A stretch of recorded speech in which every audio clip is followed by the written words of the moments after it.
क्या आपको पता है इंडिया कितनी कंट्रीज के साथ बॉर्डर शेयर करता है? 7, 8? और अगर मैं जवाब दूं कि 11 तो आप बोलोगे कि नहीं, कुछ भी बात कर रहा है। लेकिन अगर मैं कहूं कि ये बॉर्डर लैंड बॉर्डर्स और मैरीटाइम बॉर्डर्स को मिला करके है तो ये हुई ना कुछ बात। देख रहा है विनोद, यूपीएससी की तैयारी कर रहे हैं लेकिन इतना भी नहीं पता है इनको। चलो फिर फटाफट डिस्कस करते हैं।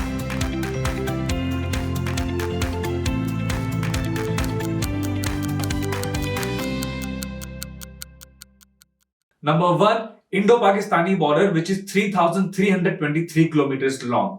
ये बॉर्डर पता नहीं कितने सारे cross border military stand offs and full scale war का साइट रह चुका है, लेकिन इससे जुड़े हुए कॉन्फ्लिक्ट्स को आज हम यहाँ डिस्कस नहीं करेंगे। इंडो पाक बॉर्डर को नॉर्थ से साउथ तक हम 3 पार्ट्स में डिवाइड कर सकते हैं। Number 1, line of control LOC।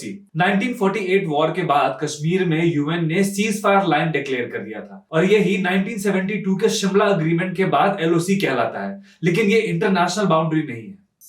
फिर आता है working boundary which separates Pakistan Punjab to India administered Jammu and Kashmir. It is referred to as a working boundary by the UN. India regards this as an international border.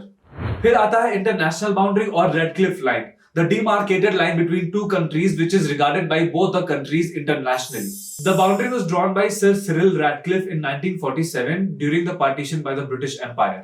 फिर आता है India China border और India Sino border that is 3,488 kilometres long. Line of actual control.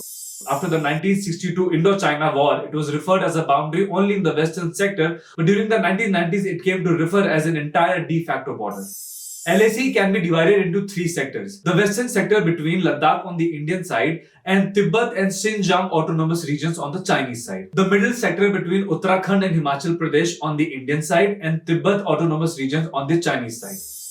McMahon Line, the eastern sector between Arunachal Pradesh on the Indian side and Tibet autonomous region on the Chinese side.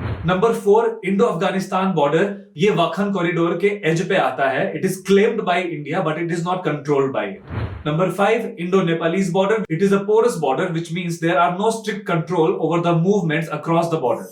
This passes through Uttarakhand, UP, Bihar, West Bengal and Sikkim. Number 6, Indo-Bhutan border. ये भी एक free border है and it passes through Assam, Arunachal Pradesh, Sikkim and West Bengal. Number 7, Indo Bangladesh border 4,096 kilometre.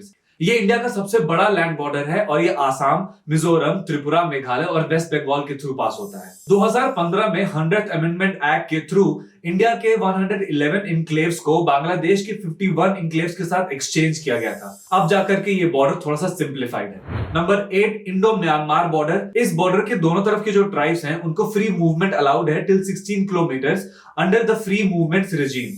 ये border Arunachal Pradesh, Nagaland, Mizoram और मणिपुर के through pass होता है। अच्छा, ये तो हो गए land borders. India actually share 7,000 kilometre of maritime border with 7 countries, Bangladesh, Pakistan, Myanmar, Sri Lanka, Indonesia, Maldives and Thailand. तो ये सब कुल मिला के हो गए 11 और मेरा काम हो गया पूरा। तो आई होप ये आपके लिए यूजफुल रहा हो। Please like, share, subscribe to Edukemy and bye bye.